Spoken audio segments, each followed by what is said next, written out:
নমস্কার সবাইকে, আমার আরও একটি ছোটো মোটো খুঁটিনাটি ব্লগে সকলকে স্বাগত জানাচ্ছি।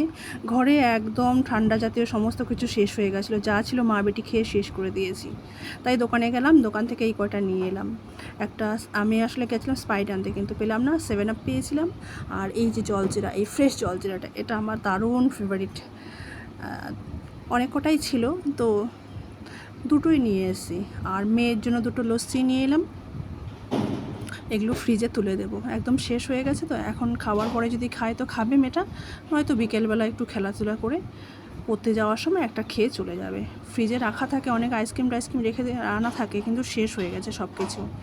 আর এনে রাখবো কি বেশি বেশি করে, যত বেশি বেশি করে এনে রাখবো ততই বেশি বেশি করে আমার মেয়ে খেয়ে নেবে, নিজে খাবে, সঙ্গে বন্ধুরা যত খেলবে সবাইকে দেবে। ও মিলেমিশে, আমার মেয়ে ভীষণ আলাপি, সবার মানে সবাইকে যেচে যেচে মানে ও নিজের ঘরের থেকে সব কিছু দেবে পারলে, এমন ব্যাপার। যাই হোক, ওর হচ্ছে এইটাই বয়স, এই সময়টাই ও খাবে, এই বয়সেই তো ও খাবে। এই সময় আমরাও কম খেয়েছি, খাবার কোনো একটা জিনিস বাড়িতে বাবা মা আনলেই হলো, যতক্ষণ না ওটা খাবো ডাব্বা খুলে ব্যাগ থেকে বের করে ততক্ষণ প্রাণ পড়তো না। ঠিক ওই পর্যায়ে, ওই বয়সে ও যাচ্ছে, ওরও সেই সবটা শৈশবে সেরকমই যাচ্ছে। এই বয়সেই তো খাবে।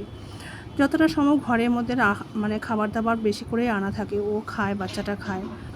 তো সেরকম কিছু করিনি, একটু ভাত মানে গরম ভাত করেছিলাম, মাছ রাখা ছিল ফ্রিজে, আর আলু ভাতে করেছি। ওই দিয়ে মাছ দিয়ে আলু ভাতে দিয়ে আমার বর মশাই অফিসে সকালবেলা চলে যায় খেয়ে।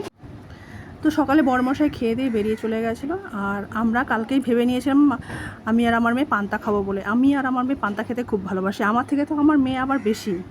পান্তা দিলে খুব ফেভারিট, ওটা দাও ও একদম তৃপ্তি করে খেয়ে নেবে। কী যে ভালোবাসে গো আমার মেয়ে পান্তা, কী আর বলবো, সে কী বলবো। আমারও মন জুড়িয়ে যায় এগুলো, মানে কোনো বায়না নেই, চুপচাপ দিবে, চুপচাপ কী সুন্দর খেয়ে নিচ্ছে, যে এটা সেটা যা না তা, এটা দাও ওটা দাও, কোনো বায়না। পান্তা ভাত দিলে ওটার সঙ্গে একটু ভাজা, ডিম ভাজা করে দাও বা আলু ভাজা যাই হোক করে দাও, ও সুন্দর লেবু দিয়ে পেঁয়াজ দিয়ে মেখে খেয়ে নেবে চুপচাপ।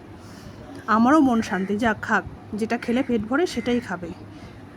তো আমরা কালকেই ভেবে নিয়েছিলাম যে হয়তো পান্তা তো জল ঢেলে রেখেছিলাম, সেই সঙ্গে পান্তা ভাতের সঙ্গে আমি ডিম ভাজা করেছি, আলু সিদ্ধ, কাঁচা লঙ্কা, লেবু আর শুকনো লঙ্কাও কয়েকটা ভেজে নিয়েছিলাম।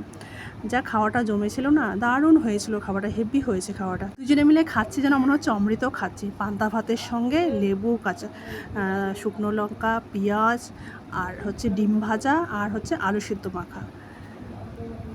এই গরমে খুব তৃপ্তির খাবার, দুজন মিলে পুরো তৃপ্তি করে খেলাম, সেই স্বাদের খাওয়া। লঙ্কাটা, লেবুর রসটা একটুখানি চিপে নিয়ে, শুকনো লঙ্কাটা ভাতের মধ্যে চটকে নিয়ে একটু লাল লাল হয়ে যাবে ভাতটা, তার সঙ্গে একটুখানি আলু মাখা নিয়ে, ডিমের অমলেটটা নিয়ে, পুরো গ্রোসটা রেডি করে হাম করে খাও, যা স্বাদ না, সেই স্বাদের খাওয়াটা হয়েছিল। তো আজকের মতো এখানেই রাখছি, আমার কথাটি শেষ হলো।